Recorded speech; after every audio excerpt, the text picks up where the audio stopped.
তাবিদের মধ্যে মুহাম্মদ ইবনে সিরিন খুব ভালো স্বপ্নের ব্যাখ্যা জানতেন। এক লোক এসে মুহাম্মদ ইবনে সিরিনকে বলল যে আমি দেখলাম আমার ছেলে পানি খেতে খেতে পেটটা এত বড় হয়ে গেছে।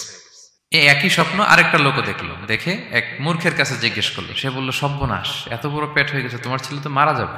ঠিকই কদিন পরে ছেলেটা মারা গেল।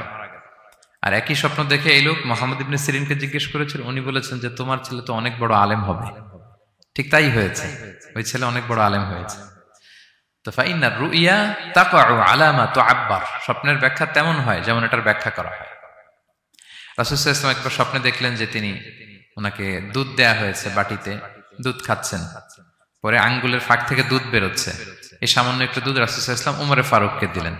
সাহাবারা বললেন, মাযা আউয়ালতা বিহি ইয়া রাসূলুল্লাহ, এটা তাওয়িল কি?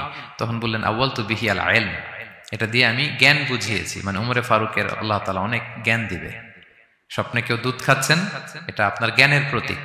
রাসূল সাল্লাল্লাহু আলাইহি ওয়াসাল্লাম স্বপ্নে দেখলেন লোকজন দাঁড়ানো, কারো গায়ের জামা এতটুকু, কারো এতটুকু, কারো হাঁটু পর্যন্ত, আর উমরে ফারুক জামা একেবারে টেনে হিচড়ে যাচ্ছে।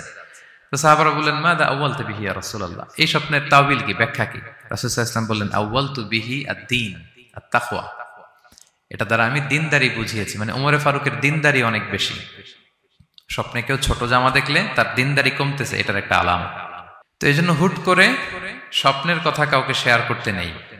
রাসূল সাল্লাল্লাহু আলাইহি ওয়াসাল্লাম ফজরের সালাতের পরে মসজিদে নববীতে সালাম ফিরিয়ে সাহাবাদের দিকে মুখ ফিরিয়ে বসতেন, তাসবিহ পড়তেন, এরপর জিজ্ঞেস করতেন, হাল রাআ আহাদুম মিনকুম আল বারিহাতা রুইয়া, গত রাতে কেউ কোনো স্বপ্ন টপ্ন দেখেছো নাকি?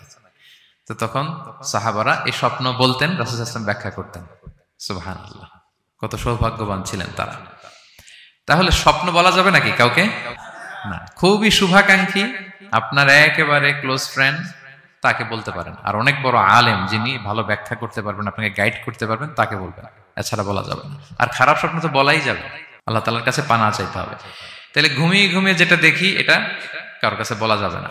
আর যেটা পাওয়ার আকাঙ্ক্ষা মানুষকে ঘুমাতে দেয় না, ওইটাও একটা স্বপ্ন। বলে না যে আমার জীবনের স্বপ্ন আমি এটা করব, এটাও স্বপ্ন।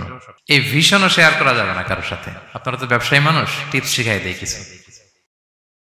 বিশাল বড় একটা কিছু প্রজেক্ট নিছেন, শুরু করার আগে আপনি বলে ফেলছেন, শেষ, আর এটা হবে না। দেখবেন যে এখান থেকে কনস্পিরেসি, ওইখান থেকে শত্রুতা, ওইদিকে এটা করছে ওইটা করছে, আপনি আর আগাতেই পারবেন না। দুঃখজনক হলেও সত্য, আমরা বাংলাদেশিরা তো এগুলোতে অভ্যস্ত। সবার মধ্যে কম বেশি জেলাসি কাজ করে ন্যাচারালি, আমাদের বাংলাদেশিদের এটা আরো বেশি।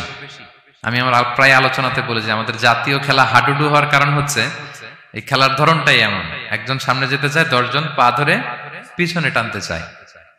তা আপনি আপনার ভিশন শেয়ার করলে বিপদে পড়ে যাবেন। আপনি প্রপার হোমওয়ার্ক করবেন, গ্রাউন্ড ওয়ার্ক করবেন, কাউন্সিলিং করবেন, প্রজেক্ট দাঁড় করাবেন, লঞ্চিং প্রোগ্রামের দিন সবাইকে জানাবেন। সব রেডি, এবার আর কেউ কিছু করতে পারবেন, এটা দাঁড়ায় গেছে, সব রেডি আমার।